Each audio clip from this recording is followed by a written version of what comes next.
Assalamualaikum warahmatullahi wabarakatuh. Hari ini, Rabu 26 Agustus 2020, akan dilaksanakan sidang tugas akhir dengan judul Laporan Tugas Akhir pada Kantor Pelayanan Perbendaharaan Negara Jakarta 4 mengenai tinjauan atas implementasi proses bisnis konfirmasi penerimaan seksi bank. Dan perkenalkan, nama saya Ria Sumarjani. Dalam kesempatan kali ini, saya ingin mengucapkan terima kasih kepada dosen pembimbing saya yang terhormat, Ibu Fitri Indriawati, SE, MSI, CSRS, selaku dosen pembimbing yang telah membimbing saya dari awal penulisan tugas akhir sampai dengan sekarang. Dan juga kepada dosen penguji saya, Ibu Rina Yulia Sutiasmara, MM, AK, CA, CSRS, dan Bapak Febrian Kuarto, SE, MSI. Selanjutnya saya akan membahas 5 poin utama. Yang pertama latar belakang, landasan teori, sejarah umum kantor, pelaksanaan magang, dan simpulan dan saran. Masuk ke bab 1 pendahuluan. Latar belakang, perguruan tinggi sebagai institusi pendidikan memiliki peran yang sangat besar dalam upaya pengembangan sumber daya manusia dan peningkatan daya saing bangsa. Agar peran yang strategis dan besar tersebut dapat dijalankan dengan baik, maka sumber daya manusia perguruan tinggi haruslah memiliki kualitas yang unggul. Pemilihan tempat magang, penulis memilih di Kantor Pelayanan Perbendaharaan Negara Jakarta 4. Bidang kerja magang yang ditawarkan ada subbagian umum, seksi pencairan dana, seksi bank dan giro, seksi verifikasi dan akuntansi, dan seksi MKSI. Dan penulis ditempatkan di subbagian umum dan seksi bank. Bidang ilmu yang sesuai yang telah didapatkan selama di perkuliahan adalah sistem informasi akuntansi. Tujuan magang yang pertama, menerapkan pengetahuan teoritis ke dalam dunia praktik sehingga mampu menumbuhkan pengetahuan kerja sesuai dengan latar belakang bidang ilmu mahasiswa.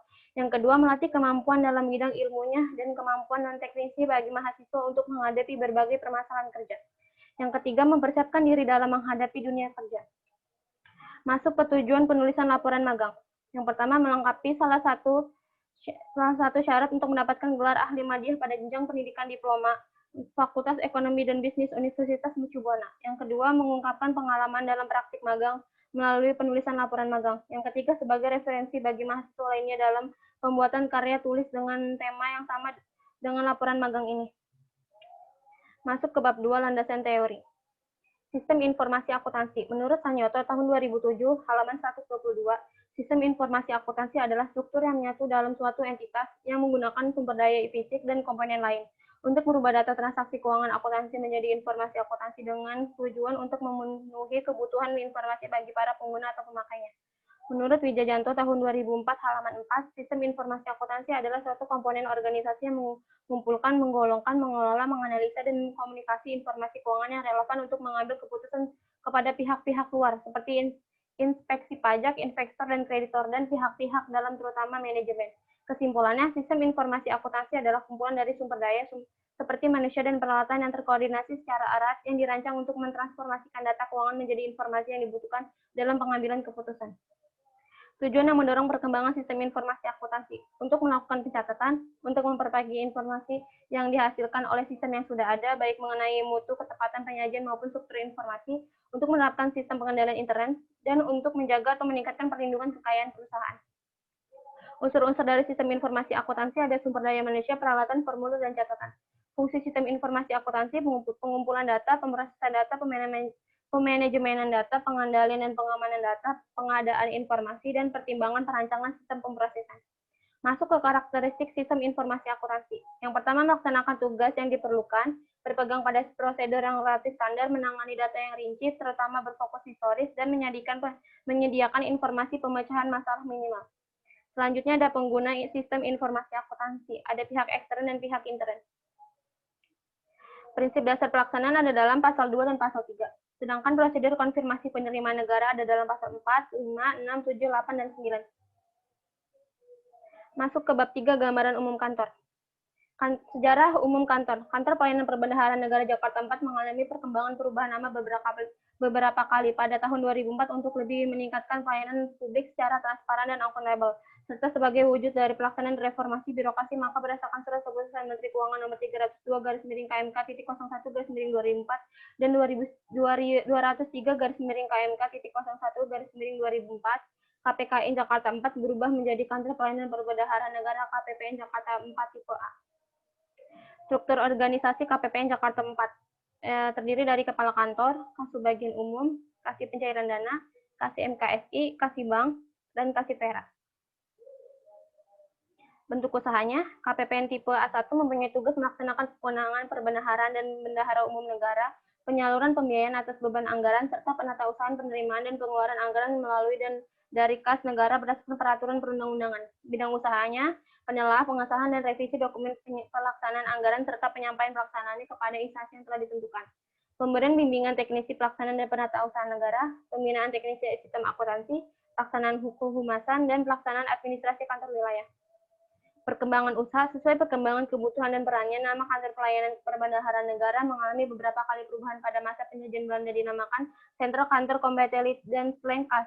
Setelah proklamasi kemerdekaan Republik Indonesia antara tahun 1945 sampai 1947, kas negara dipegang langsung oleh bangsa Indonesia sendiri dan sejak itu nama CKC dan Slengkas diindonesiakan. CKC menjadi KPPN Kantor Pusat Perbendaharaan Negara, sedangkan Slengkas menjadi KKN Kantor Kas Negara. Bidang-bidang kerja dalam hal fungsi pembiayaan pengeluaran pembayaran atas tagihan yang menjadi beban anggaran pendapatan dan belanja negara, maka stakeholder langsung KPPN adalah satuan kerja yang merupakan unit organisasi kementerian negara atau lembaga pemerintah daerah yang melaksanakan kegiatan kementerian dan memiliki kewenangan dan tanggung jawab pengguna anggaran. Lalu terkait tugas di bidang penatausahaan penerimaan negara selain dengan Satker KPPN juga berhubungan langsung dengan bank pemerintah dan kantor pusat sebagai mitra kerja. Tujuan unit kerja, pencairan dana APBN, perbendaharaan negara, mengoreksi penerimaan dan konfirmasi setoran. Ruang lingkup unit kerja terdiri dari kepala kantor, ketua seksi bank, dan anggota tim. Hubungan kerja dengan unit lain terdiri dari hubungan kerja antara anggota tim, hubungan kerja anggota tim dengan ketua tim, hubungan kerja ketua seksi bank dengan ketua seksi pencairan dana. Masuk ke bab 4 pelaksanaan magang. Penulis melaksanakan praktik magang di KPPN Jakarta 4 selama 2 minggu, yang dimulai dari tanggal 2 Maret 2020 sampai dengan 13 Maret 2020. Dalam pelaksanaan magang, penulis melakukan penginputan data di kantor. Penulis dibimbing untuk membantu dalam cara mengoperasikan data menjadi pengarsipan dan melakukan pengonfirmasian negara. Kegiatan rutin yang dilakukan penulis, melakukan pemrosesan, pengelolaan, pengarsipan di lingkungan Kementerian Keuangan. Penulis melakukan kegiatan administrasi surat secara digital dan melakukan konfirmasi penerimaan negara. Untuk melakukan konfirmasi penerimaan negara, Satker yang sudah melakukan setoran ke bank harus melakukan konfirmasi di KPPN Jakarta 4. Nah, Satker harus melampirkan nota konfirmasi, surat pengantar, bukti penerimaan negara, rekapitulasi setoran. Setelah berkasnya terkumpul semua, lalu di-input ke aplikasi OnSpan. Ini kegiatan non-rutin yang dilakukan oleh penulis, melakukan scanning surat masuk, membantu tugas sekretaris untuk menyusun data fakta integritas yang akan diserahkan dan ditandatangani oleh kepala kantor. Masalah yang ditemui pada unit kerja, penulis menemukan masalah yang berkaitan dengan operasional, yaitu penggunaan aplikasi Nadine yang beroperasi dengan lambat. Pemecahan masalahnya, solusi atas pemecahan tersebut adalah sebaiknya dilakukan proses upgrade terhadap aplikasi. Masuk ke bab 5, simpulan dan saran. Simpulan saya, dalam bab-bab yang sudah dibahas sebelumnya, saya menemukan masalah operasional berupa penggunaan aplikasi Nadine yang beroperasi dengan lambat, sehingga pengajian penginputan data pun menjadi lebih lama.